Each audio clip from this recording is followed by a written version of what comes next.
M&M Mahindra and Mahindra कल नतीजे पेश करेंगे। आइए नतीजों का अनुमान जान लीजिए। जानवी बताइए।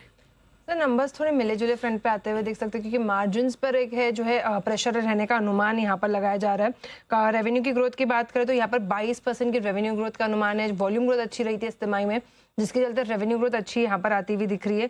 कामकाजी प्रदर्शन थोड़ा सुस्त है, 8% की ही ग्रोथ यहाँ पर एक्सपेक्टेड है, लेकिन मार्जिन यहाँ पर अच्छा कॉन्ट्रैक्शन आता हुआ दिख सकता है। 14.3% के मार्जिन घटकर लगभग 12.5% के करीब आते हुए दिख सकते हैं। तो मार्जिन पर प्रेशर रहेगा कंपनी के। मुनाफे में करीबन 3% की यहाँ पर जो है बढ़त एक्सपेक्टेड है। इस तिमाही में वॉल्यूम्स अगर देखें तो लगभग 14% बढ़कर आए थे और रियलाइजेशन में करीबन 4.5% से ज़्यादा की ग्रोथ एक्सपेक्टेड है, क्योंकि कंपनी ने प्राइस हाइक्स लिए हैं, 2 कैलिब्रेटेड प्राइस हाइक्स लिए कंपनी ने, जिसके चलते रियलाइजेशंस जो है ये बढ़ता हुआ दिख सकता है। ऑटो सेगमेंट का अगर देखें तो कंपनी का जो प्राइस हाइक्स लिए थे उसका फायदा मिल रहा है, लेकिन ईवी का जो प्रोडक्ट मिक्स है कंपनी का ये का थोड़ा इन्फीरियर होता हुआ दिख रहा है, जिसके चलते मार्जिन्स पर प्रेशर बनने का मेन रीजन ही ईवी सेल्स बढ़ने की वजह से है।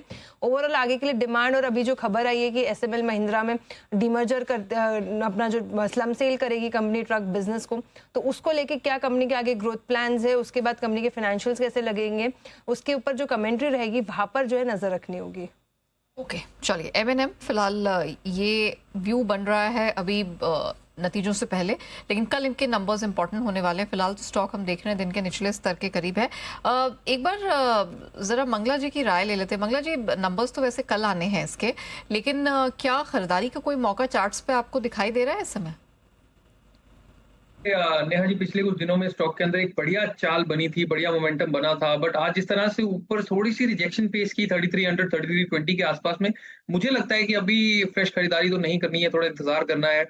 एटलीस्ट रिजल्ट्स के बाद का हम रिएक्शन देखते हैं। अगर रिएक्शन के अंदर ये स्टॉक फिर से हमें 3280 3300 के ऊपर निकलता हुआ दिखता है, तो फिर डेफिनेटली फिर से बाय किया जा सकता है, क्योंकि एक बढ़िया ब्रेकआउट उस केस में हमें आता हुआ दिखेगा।